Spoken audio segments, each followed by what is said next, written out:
नमस्कार। Yamini innovations LLP YouTube channel में आपका स्वागत है। आज मैं आपको करेले के बारे में बताऊंगा। करेला, जिसका बॉटनिकल नेम मोमोर्डिका चिरेंशिया है, ये कुकुरबिटेसी फैमिली का एक प्लांट है जो क्लाइंबर है, जो लता है के रूप में पाई जाती है। इसमें येलो फ्लावर्स होते हैं और ये डायोसियस प्लांट है, मतलब यूनिसेक्सुअल फ्लावर्स एक पेड़ पे लगते हैं और दूसरे पेड़ पे फीमेल। तो इनका जो पॉलिनेशन है वो इस तरह से होता है। अंग्रेजी में इसको बिटर गॉर्ड और बिटर मेलन कहते हैं, पंजाबी में इसको केरला कहते हैं, गुजराती में केरलम कहते हैं, बंगाली में कोरोला कहते हैं। ये हिंदी के ही नाम है, डिफरेंट प्रोनाउंसिएशंस में बोले जाते हैं। अब मैं आपको इसके कंपैटिबल फूड कॉम्बिनेशंस के बारे में बताऊंगा, जिसको fibre rich foods like whole grain, brown rice, quinoa, oat, इनके साथ खाना चाहिए। लेग्यूम्स लाइक लेंटिल्स हैं, चिकपीस हैं, ब्लैक बीन्स हैं और अदर वेजिटेबल्स हैं, उनके साथ करना चाहिए। लीन प्रोटीन लाइक इस पोल्ट्री है, फिश है, टोफू है, टेम्पा है, इनके साथ भी इसका अच्छा खाते हैं। हेल्दी फैट्स जैसे एवोकाडो,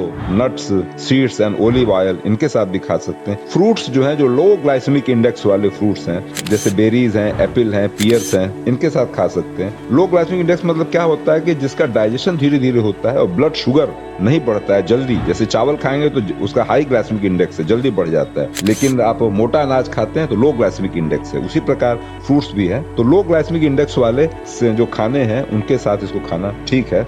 और स्पाइसेस जैसे टर्मरिक है, क्यूमिन है, कोरिएंडर है, जिंजर है, मेथी है, जैसे धनिया, इसको हिंदी में अगर कहें तो हल्दी, जीरा, धनिया, अदरक, मेथी, इनके साथ इसको बनाते हैं, जिससे उनका डाइजेशन इंप्रूव हो जाता है। और हेल्दी कुकिंग जो बताई गई है, steaming, stir frying and with minimum oil और बेकिंग और ग्रिलिंग विथ लो सॉल्ट, ये रेकमेंड किया गया है। इससे इसकी न्यूट्रिटिव वैल्यू बनी रहती है। लेकिन कुछ लोग कड़वापन कम करने के लिए साइट्रस फ्रूट्स, योगर्ट या बटर मिल्क भी डाल देते हैं। हालांकि ये विरुद्ध आहार है, इसको नहीं डालना चाहिए। लेकिन अगर आपको टेस्ट नहीं पसंद आ पा रहा है, आप करेला खाना चाहते हैं, थोड़ी मात्रा में मिला लें, बहुत कम, जिससे कि आपका काम चल जाए, क्योंकि ये इनकम्पेटेबल माना गया है शरीर के लिए। अब मैं आपको बताऊंगा कि किन चीजों के साथ करेला नहीं खाना चाहिए, जिसको अंग्रेजी में इनकम्पेटेबल कॉम्बिनेशंस कहते हैं, आयुर्वेद में विरुद्ध आहार कहते हैं। जैसे कि इसको मूली के साथ, दूध के साथ, पके हुए आम के साथ, डीप फ्राइड स्नैक्स के साथ और बहुत मसालेदार जो फास्ट फूड बनते हैं उनके साथ, फैटी मीट के साथ नहीं खाना चाहिए। साथ ही अल्कोहल, शराब के साथ इसको नहीं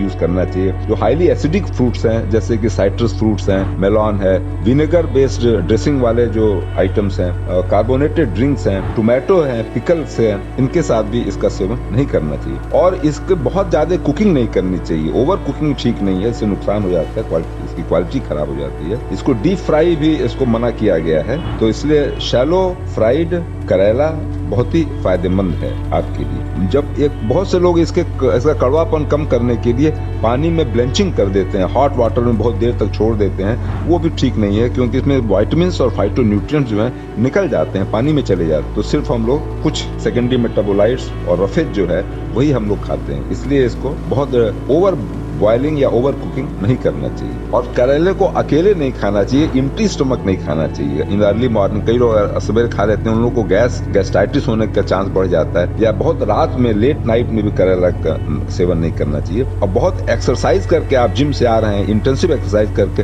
तब भी नहीं खाना चाहिए। और एक्यूट इलनेस, अगर आपको फीवर है, फ्लू है, एसिडिक रिफ्लक्स है, मान लीजिए गैस्ट्राइटिस है, आपको पेप्टिक अल्सर है, IBS है, ऐसे रोगियों को भी करेला कम खाना चाहिए। कुछ लोग जो ब्लड थिनर यूज करते हैं, जो दवाई, जो हार्ट के रोगी हैं खास तौर से, उनको ब्लड थिनर डॉक्टर लोग लिख देते हैं, उनको भी करेले का सेवन कम मात्रा में करना चाहिए। There is no age restriction, कोई एज की दिक्कत नहीं है, लेकिन इन छोटे बच्चे और बुजुर्ग लोग हैं, उनकी पाचन शक्ति कम हो जाती है, इसलिए उनको कम मात्रा में लेना चाहिए। और प्रेग्नेंट एंड लैक्टेटिंग वीमेन जो हैं, जो बच्चों के साथ हैं, उनको भी मॉडरेट अमाउंट में करेला खाना चाहिए। और करेला खाने के बाद आधे घंटे बाद काफी मात्रा में पानी पीना चाहिए। Drinking water is very important. अब इसके गुणों के बारे में यदि चर्चा करें तो आयुर्वेद की दृष्टि से इसका रस जो है, टेस्ट बिटर है, जिसको तिक्त कहते हैं। गुण जो है इसका लघु और रुक्ष है, मतलब लाइट एंड ड्राई। और वीर्य जो कहते हैं इसको कूलिंग इफेक्ट है, शीत कहते हैं। और विपाक जो है इसका कटु है, पंजेंट कहते हैं। इस प्रकार इन गुणों के कारण इसका मुख्य रूप से पित्त, कफ, शामक गुण कहा जाता है। पित्त और कफ के संबंधित जितने रोग हैं उनमें ये बहुत ही फायदेमंद होता है। जैसे हाइपर एसिडिटी, यह डाइजेशन को भी ठीक करता है, गैस जो बनती है उसको ठीक करता है, डिस्पेप्सिया और इन्फ्लेमेशन, अर्थराइटिस जैसे रोग हैं उनको भी ठीक करता है। स्किन डिसऑर्डर्स में भी इसका उपयोग है, जैसे एक्जिमा है, सोराइसिस है, फंगल इन्फेक्शंस है, माइक्रोबियल इन्फेक्शंस है उसमें। इसके अलावा ये मोटापा को कम करता है और डायबिटीज में तो इसका बहुत उपयोग किया जाता है एंटी डायबिटिक रूप में। और रेस्पिरेटरी डिसऑर्डर्स जैसे एस्थमा है, कफ है, ब्रोंकाइटिस है, इसमें भी इसका बड़ा उपयोग है। और इम्यून मॉड्यूलेशन, ये व्याधि क्षमता बढ़ाता है, शरीर को इन्फेक्शन से लड़ने की क्षमता बढ़ाता है और इसलिए ये एंटी एजिंग भी है। इसमें बहुत से एंटीऑक्सीडेंट पाए जाते हैं और इसी के कारण ये एंटी कैंसर भी इसकी प्रॉपर्टी रिपोर्ट की गई है।